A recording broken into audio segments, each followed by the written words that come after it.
YouTube, we back with the deck list. Okay, so it has been a minute, but I have been in the lab, and I feel like I have come up with not the obviously say all be all deck list, but this I feel like is the best deck list for a more conventional goblin focused build, and it's just the best version of that. And I can compare it to the other versions, but that comes at later part of the video. So what I want to start out with, obviously, is the list. We can just go up the list. 3 Ash, 2 Nib, 2 Veiler, 1 Bell, 1 Ogre. Then we get into Nan. First off, I want to say the ratios. I'm going to go over this after the list, after get through all the cards. And so we got the hand traps up at the top, outside of the 3 Imperm. But to continue, got the goblins, 3 Doug, 2 Clattersploder, 2 Merciless, 1 Boomok, 2 Terratop, the Talking Tomborg, 2 Wilder, 2 Tracker, 3 Tour Guide, the Ghost Trick Shot, Armored Exceed, 3 Entrance, 3 Teleport, Reborn, 2 Talents, Called By, the Grand Bash, Full Armor Exceed, and last but not least, the Infinite Impermanence. In the extra, we have the Zeus, Typhoon, Batman, Lars, Fortress, 2 Mischief, Torpedo, Ashura King, Gabunga, Alucard, Draco Future, his counterpart, Breaksword. Side deck. We don't really have to go over side deck. It's subjective, always. But if you actually care, it kind of has some relevance on the main deck. So we'll go through it real quick. The Bestial Package 3, 2nd Bell, 2 Moonlit Chill, 2nd Ogre, 2 Cyclone, 2 Crossout, 2 Barrier, 2 Evenly Matched. All right. So first off, ratios. Let me just move this up here just to keep things together a little bit more for the discussion. So, ratios. We're playing 12 hand traps. These are the 12. Why 12? In this 40 card deck with 12 hand traps, you are looking to see at least 2 hand traps 60% of the time. 1 hand trap you're opening up 80% of the time, minimum. I like these numbers. These numbers are very efficient. Hand trap choices. 3 Ash, most versatile hand trap. Why do we have to say more? Leave this for last. 2 Veiler. 3 Veiler would not have an impact. Would not have there's it's just a diminishing returns. The 3 is not going to offer you more than what 2 is, and there's a focus in this deck on having most opportunity to use every card that you possibly can as much as you can. So that's why we're doing a lot of 2s actually in this deck. So 2 Veiler, then the 1 Bell, 1 Ogre, 1 Bell. Why 1 Bell? These 2 can be multitude of other hand traps. This could be, let's say, the Moonlit Chill. It could be, this Ogre could be another Bell. Like I said, we're optimizing on potential to use all of my cards more often than not. That's why we have the one of split. And so specifically with Bell, this has the ability to all 1, 2, 3, 4, 5, 6. These 6 cards all have the ability to do the same thing in a vacuum. These are stopping, for the most part. These are with a focus on monsters. When I say this, this is can negate a monster effect. This is negate a monster effect. This is going to negate a monster effect. but they can do it in different ways, allowing more opportunities to do the same thing more often than not. The focus. Why the one ogre? One ogre once again could be a second ogre in here, but what the golden rule is. We done went over it 3 times already. Not even 2 minutes into the video. And the one ogre, it is a hand trap. And when you need it in a pinch to be a hand trap, it can be a hand trap. A lot of the times, what this is succeeding at doing while in its hand trap instance is to take a card off the field. More than likely, we're speaking about monsters in that aspect, to stop a combo. That's why it has that use. The second use is to be a board breaker on your turn. This being a board break, and obviously that first part goes for field spells too, but that really doesn't need to be said that much. But yeah, so the board breaker on your turn, giving it another use. That's that second use / third use, and it can offensively. When I say offensively, I mean on your turn. So say you're going second and you're playing into their board. This takes back your control when you play it with on your turn. It takes back your control. So what I'm trying to say is more so like facing, for example, like an Appaloosa. Obviously, the ogre is going to threaten that Oppo. It's going to threaten the SP. It's going to threaten the IP, and it's always going to do that and allow you to take back control. It's not going to allow your opponent to do whatever they want when they want to do it. Whether you see it off of the teleport and they see the ogre, that's going to change their way of thinking. They're going to be like, how do I deal with this ogre? Or whether they don't see it and it's in your hand, same thing. And then the 3 imperm board breaker plus hand trap. I mean, you get that. So moving on, we're going to. This is kind of out of place. I'll move this down here. Then we can go to the goblins. 3 Doug. Doug it has the potential. It has the highest potential to do more things with cards, with other cards in your hand. It doesn't do a whole lot. There are arguments to be made, and that are very good arguments, that this can be played at 1, 2 or 1, and it'd be pretty much the same effectiveness. Same thing with this, but in this build, it's maximized at 3 because it's the best. It's the best in this goblin focused build. The 2 Sploder. Sometimes you want to play Sploder as a interruption piece with your Gabunga, and you don't want to fear not ever seeing it again. That's why you play the 2. As well as we're playing the Grand Bash, so you want an opportunity to see more goblins in hand naturally, because it gives the Doug the ability to be an extender, once again naturally, without searching, playing through / playing around Droll, and that's why we're playing the 2 being merciless as well, combined with, since we are playing a more goblin focused build, this is going to allow, same thing with Doug, to be a natural extender. A natural extender when you see more goblins naturally in this goblin focused build. We're still sticking to the 1 Boomok. There's an argument to be made to play the 2, but it does not have the same opportunity to be an extender while seeing more goblins as these 2 cards do, that being the Merciless and the Doug, and that is a total of 3, 6, 7, 8 goblins total.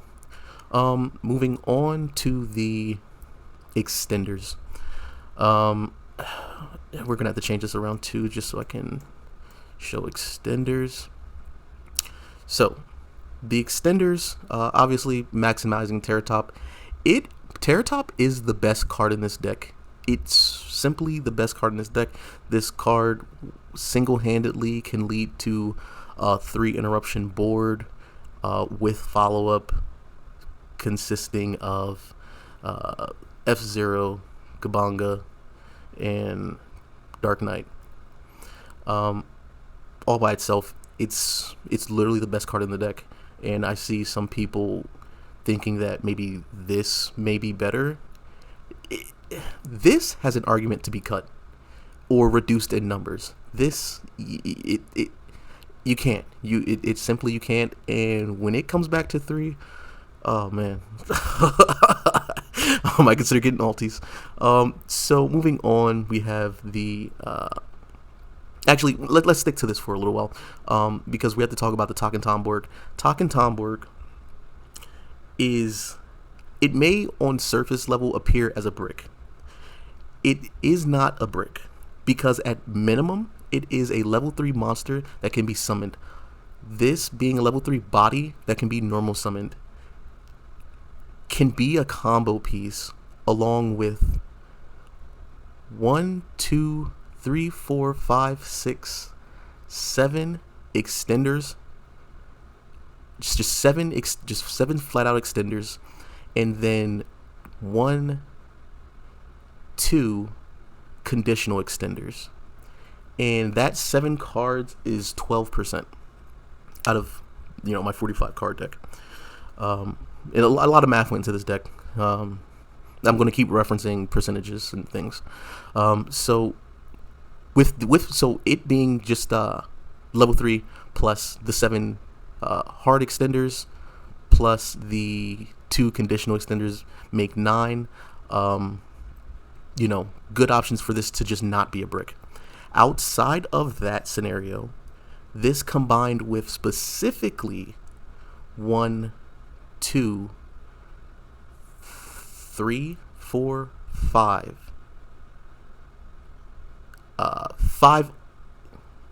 1, 2, 3, 4, 5 other cards that can make this card essentially an extender. So that is a total of 13 different cards in combination of you seeing this card that makes it either an extender or a combo piece. Moving on, the Nan Nan. The Nan Nan, on surface level, you can think that this may be able to be cut, but it's the only card outside of Terratop that can potentially be a double extender. This combined with first of all, this combined with 2 other extenders makes this a double extender on its own. Just for an example, let's say we have Nan Nan, Wielder, Tracker. You normal summon the Nan Nan, special summon the Wielder, make play. This goes to grave. Special the Tracker, summon back the Nan Nan, double extender. So at that point, you have a set of 2 monsters to play with, mimicking what you can do with Terratop. This is why this card is so valuable. The double Wielder, double Tracker package. I've went over a lot of the different extenders that you can have. Let's say one is the other option for this extender spot. Rather just the 1-in-1, so it'd be 2 extender spots. The other just flat out extender could be the Kagabucha Knight. Let's see. One second. Oh, I'm recording in this window, so I can't actually search. That's weird. I've never came across that before. Okay, so anyway, the Kagabucha Knight, the level 3 warrior monster that can be summoned, special summoned when you normal summon a level 3 monster. And conversely, the Rhoda, because the Rhoda is also going to bring... If you were to play the Kagabucha Knight, I would suggest playing the Rhoda as well and doing a 1-on-1 as opposed to like multiple of the Kagabucha Knight, because the Rhoda is going to give you more flexibility. And I've done talked about having dual use cards already, so that's the reason why, because the Rhoda can get you 2 other options, but being the Doug and the Boommock. But we're not playing that because this is the best in this build. this is the best just extender. Why is that? So the Kagabuchi Might is what people are playing. The general theory about playing the Kagabuchi Knight is it's a chain block. You can chain block Tour Guide for that. But in my deck, this is a deck made to not so much play insulators. As you can see in here, I have options for an insulator in the form of F-Zero and a Shuriken. But the only actual insulator really is F-Zero. But F-Zero just forces your opponent to either at that point before he's summoned to use the nib now or lose access to the nib. Them having the nib plus Imperm or Valor, it's rare enough so that it's negligible. You don't have to really consider that. If it comes up, you play accordingly. But in the grand scheme of things, that combination of cards is rare to have. And especially so that rewinding. Why we don't play this is because we want to, like I said, we're playing through. We're not playing around, or rather, we're playing around and through. We're not trying to play insulator cards. Like the number 75 Gossip Shadow. In the other decks I see, they're trying to make the Gossip Shadow to insulate their plays from Droll and Nib. In this deck, we're not doing that. We are giving our opponents more opportunity to make their mistakes and use their hand traps earlier on so we can play through them. And this is a big part. If you stop my Tour Guide, more often than not, the deck is going to naturally have that one extender. This is kind of what the deck is built on. Like at its base level, there's too many level 3 extenders for you to not see at least one extender. Specifically 1, 2, 3, 4, 5, 6, 7, 8, 9. Your 9 extenders. 2 conditional, once again. You're going to see that one extender. So we want to give our opponents the opportunity to play that hand trap to get it out of the way. That's why we don't play the Kagabuchi. Moving on, Tour Guide, it's the best normal summon outside of Terratop. Yeah. Actually, I didn't mention the entrance and the Goblin engine, but you know why that's there. I'm just going to move these up. As said before, the extender, conditional extender. This can be talked about more after the non-engine / non going second card. So speaking of, this is the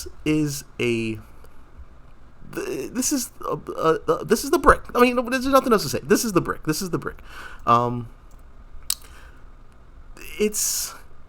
It can be used even if you draw it going into the F-Zero engine, because you have options in your Goblin engine to detach the Alucard, so you can still use this to go into the F-Zero.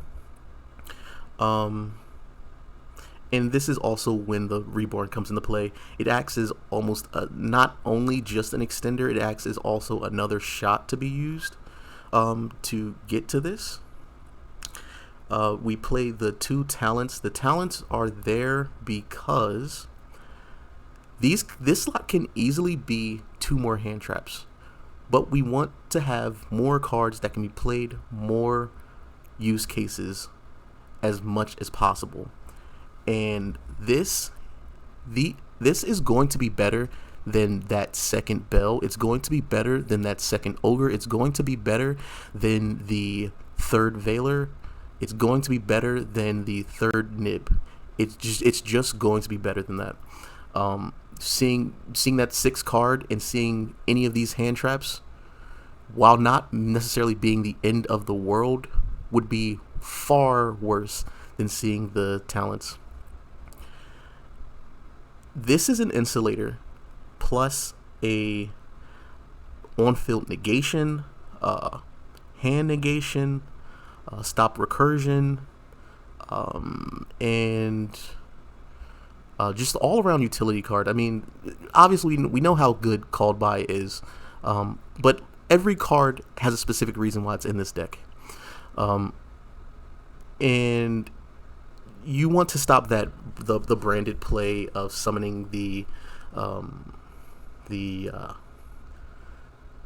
card that's the card that stops you from special summoning. And then you have the 2 armored package cards. We play this because I feel like people don't take advantage of this enough. This card can be used, and I have replays. This video is going to be long, so I can't fit everything in this one video. It's already going to be a long video, and I can just split that up into 2 videos. I'll show the replays, upload the replays maybe tomorrow or something. This obviously can take, it'll help you get the 2 off of the fortress, while also just being the offensive counterpart to this. There are plenty of times in the replays that you will see that this is just needed to play the armored package in an offensive way. And the name of the deck is Armored Biker because I am utilizing this armored engine, I feel like, more so than how other strategies are using it as just passively like another interruption. It's more than that. It provides the option to play through things. It provides the option to in games. It provides the option to once again be that interruption, that third, second interruption, or one interruption under 5 summons. In the Grand Bash, the conditional extender. So we play multiple. We're playing a bigger Goblin engine, and it provides a specific use case, the Spell Trap Negate. We're getting to. This is less so important on the game 1, more so important on game 2 and 3, but we're still making this game 1. It just gives the Goblin deck a dimension of play that it does not have naturally otherwise. Moving on to the extra. So starting off with the armored engine, we play all 3.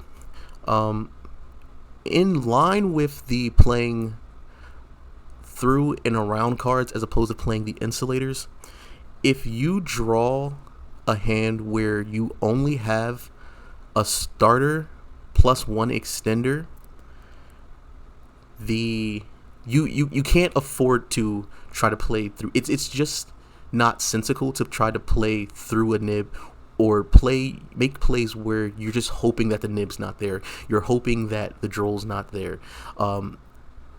Less so droll, because droll is far less irrelevant at this point of the meta. At this point in the format, rather, it's just far less of a worry. More so, it's about the nib. In this deck, your deck is going to be. You have to play a deck first of all that gives you cards off of playing your cards to be even competitive, right? So, and this has that in the form of cards like this. So these one-off hand traps, they're more so just looping yourself. Like, obviously in the better player's hand or in combination with, they have to have the 2 hand traps. One hand trap is not stopping. They have to have the 2 hand traps because you're still just going to keep gaining advantage at every point. At every summon, you're gaining some type of advantage. And you can just combine that by playing under 4 cards or forcing the nib. When you don't have the option, like I was saying, if you don't have the option for that second extender, you go here into the torpedo. The torpedo is going to give you a +1. The fortress is then going to give you a +1, and then you have your 1 on-field interruption in the form of your Dark Knight. And then this is obviously backed up by hand traps or whatever the case else may be. Because if you don't draw your extenders, you're drawing hand traps. It's very simple. You don't draw your extenders, you're drawing hand traps. And then when you do draw that extender, you're forcing the nib. You either going to this line or you're going into this line. That's pretty much all your first turn, first action plays are going into this or this. Extender, you go here. Not extra extender, you go here. If this line gets stopped by, like I said, if you have 1 hand trap and it gets stopped by any of these 1 hand traps, it really means nothing, because more often than not, um, you're going, not more often than not, I just explained it, you're going to have that extender. That extender is going to be in the form of, you're making this, you're going this line off of the tour guide, which will get you the Merciless. So if this search gets stopped to get the shot, you have the Merciless to go to grave to act as an extender, with your extender in hand to continue your plays. And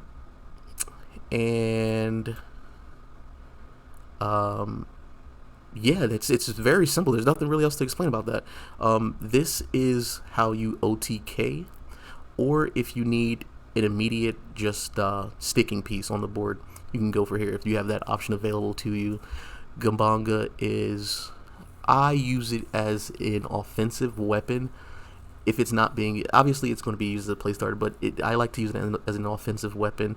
And defensive weapon, I mean, obviously, but offensive weapon, because I'm not making this turn one just by its. I'm not doing summon monster, play extender, go here, go.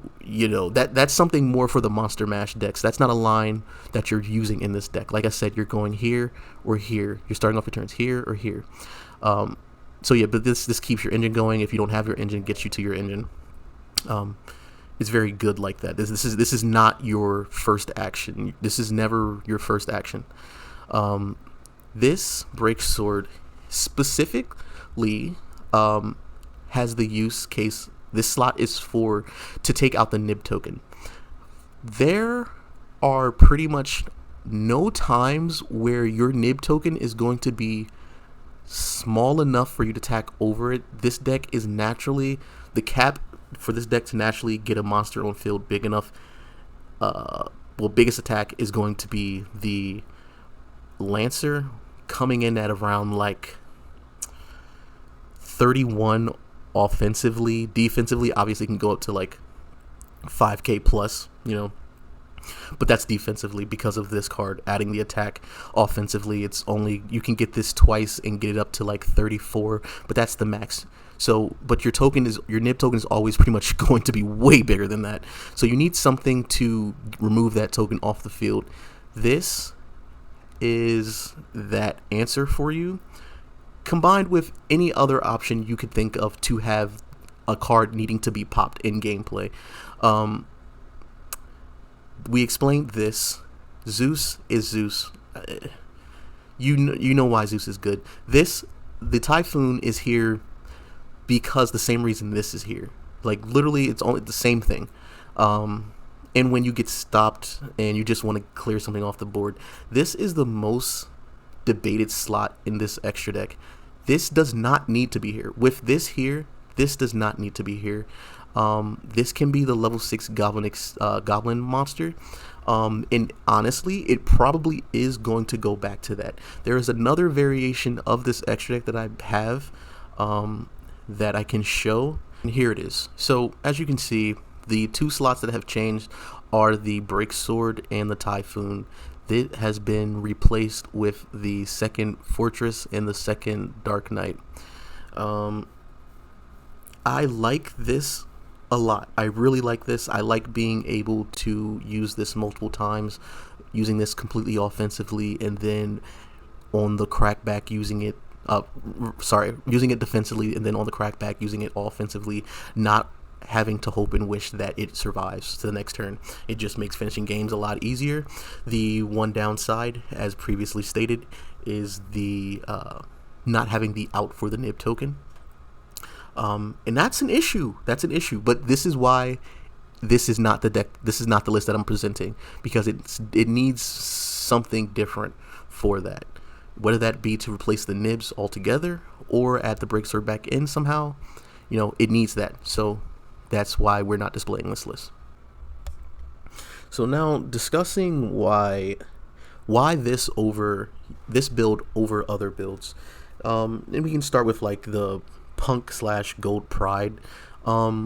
This version of the deck feels more so like, speaking about the Punk Gold Pride, this is more of a Monster Mash deck. And yes, it provides the insulators, it provides the source of never bricking, but it's hard to balance that out. It's you can't balance it out. It's almost impossible because the deck list needs to essentially be 60. Like, you have to play 60 or 50. 50 would be tight, but you have to play 60 just to have the ratios be right, so where you're still having access to your non-engine, because as much as many extenders as you have to play in that version of the deck, you're not making a board that is going to that is going to have that power. And it's not necessarily that the interruptions aren't strong, it's that there are no floodgates there. And I know we don't like floodgates, nobody likes floodgates, but that's essentially the power that the deck would have to do to justify playing all these other cards that are required in that strategy. And I consider that a Monster Mash deck, so I'm not going to also talk about Monster Mash independently. The other version would be the Super Heavy Samurai version. I do like that deck. It offers things that complement the Goblin engine very well, such as the Sargus, and obviously the Omni Negate of the the Regulus. Sorry, the Regulus. The Omni Negate of the Regulus obviously is the insulator at the 5th summon. But it needs more testing for me. But it doesn't have the recursion of this deck. It doesn't have it doesn't feel as smooth as this. Like, it feels like you're sticking 2 different decks inside of one. Granted, they play well off of each other, but not every hand is going to consistently be able to take advantage of both sides of the deck. Moving on from that, So why I like this card choices? Everything in here has a dual use purpose minimum, in the form of being a different type of hand trap that can, one, like I said, this can be this or this, and it can be activated at this twice in a turn. This can be used on your opponent's turn, or your turn. Also, it being a level 3 monster, the same thing that I said about Nan Nan also applies to both of these, as well as these. It's 5 other cards that just being a level 3 monster can allow you to play. Same thing with Imperm, Board Breaker plus Hand Trap. The Goblin cards naturally are exactly everything that I said applies to these, just being a level 3 monster plus their extenders.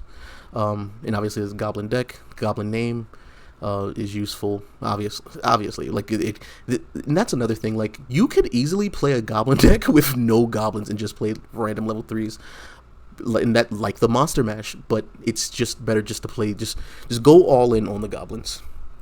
Terratop's the best card. It has the most uses. Like, it's I don't have to go into that. I explained this dual usage. The dual usage come here in the form of level 3 monsters plus extenders. Dual usage comes here at level 3 monster plus extender plus board breaker, in the form of ogre. Second best card in the deck. Same thing applies as Terratop, except it can't be special summoned. Obviously, you see the dual usage here. Dual usage here is the form of taking a card out of your opponent's graveyard if needed, being a level 3 monster conditionally, or being that extender conditionally. Whether you open a hand full of hand traps, and those hand traps being a level 3, and you opening any other level 3. You see the use cases there. This is a brick, but not completely. This in the replays that I will present, you will see that this is not only in a resource that's needed to play to get to the F0, it's also recursion, and it's one of the best. This is a good card. This is the second best card in playing this engine. I know it may not seem like that, but once you use this and this comes back to your hand through this going to grave and this being put on the field, that next turn, whether this lives or not is irrelevant. You get to summon Mischief and put an Alucard under it, or you can do vice versa, summon the Alucard and put Mischief under it, pop a card with Alucard, or whatever the case may be, and continue to combo off with, let's say, this being into the graveyard, being an extender. It starts your crackback all on its own. This card has 3 banned effects on it. You know it has dual use. This card is limited to 1. You know it has dual use. This card has 2 effects on it. Obviously, it has dual use. This card is an offensive monster, allowing you to boost your monsters, giving them multiple attacks, and being able to be used twice in a turn. That's like a compound of like 6 different uses. This is a conditional extender, conditional starter, combined with your only access to a spell trap negation. Slots that are questionable slightly are the Nib. This has an argument to not be here because, like I said, the issue with clearing the Nib token. There are a combination of cards that I'm okay with playing to not play the Nib, which would in turn give me more room to play with in the extra, not having to play this. And not saying that this is a burden to play, or necessarily this, but there are better options, and these slots can be better utilized if this wasn't in the main deck. So I can almost guarantee at this point, without a ban list, going in the same format that we're playing immediately right now as of today, this can just go into the side and move 2 other cards to this slot. Off the top of my head, the 2 other cards that would replace this slot would be a combination of either Pot of Desires or another hand trap. And everything I said of why this ratios and why these hand traps are what they are makes me wary of playing another hand trap in this spot. And that's why I'm more so inclined to play the Desires. If you ever read Patrick Hoban's book, you know that the Desires is a superior extender. It's such a strong power card that it's a superior extender. I don't know how else to explain that to you guys. Yeah, so in the other slot would be the Tactics. If the Desires was to go in, there would possibly be a move to either put this down to 1.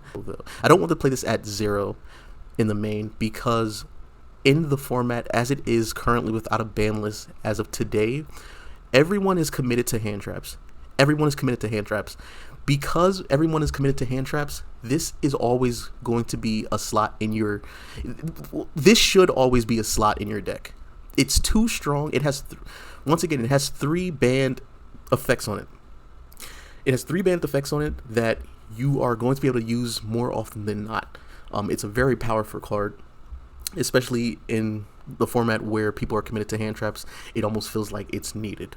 And yeah, those are the 2 slots, well, 4 slots, 2 cards that are only up for, debate in the main deck at this point. This deck, realistically, this deck feels finished, man. Like, and there's a thought that can be had to just remove these 2 completely. I already said why I wouldn't want it to remove these, but this can just be removed, and then play the 43 cards. Obviously, I like to play the 45 because of numbers, and it's going to decrease these 1-ofs of me seeing them in opening hands, and it makes siding easier without being a detriment to my ratios on place starters plus extenders plus non-engine. And yeah, I guess we can go through the side. My thinking on the side, which is this is up for debate and can change tomorrow. I'm not going to go over every card in here. The main thing in the side that needs to change is a third Cyclone, and I think that's going to come from removing the Baldric, putting in the third Cyclone. The only other thing that I don't like playing the Crossout, but it feels needed as of right now for space purposes, because what this would be Solemn Judgment to combat the spell trap interactions that you're looking to face going game 3 and 2 when you're going first. And it's kind of like it's kind of like I'm suffering because of my own rule, even though it is the best way to play, having that dual use, this being a dual use of stopping hand traps, plus it has the ability to stop cards going second, like the D barrier. So going second, it's going to stop the D barrier if you see it, or hand traps, and going first, you're putting this in to stop the evenly matched, while also being able to play these cards going first and second respectively. And yeah, that's just that quick summary of that. But I'm not committed to it. I don't want to play it, but going by my own rules, it's the best option for now. I have plenty of replays for this deck. This deck is very good. I am dominating ranked with it. I've played in multiple tournaments with it, performed well. I'm going to report after those events, starting soon. Clearly I'm new to YouTube, so it's not really something automatic that I think about constantly when the things happen. It's just I get in these moods where I'm like, oh, I should make a video about this, and I do it. But yeah, that's the deck, and within the next couple days, I will be uploading a video with the replays. Thanks for watching. Like and subscribe for more. Thanks. Bye.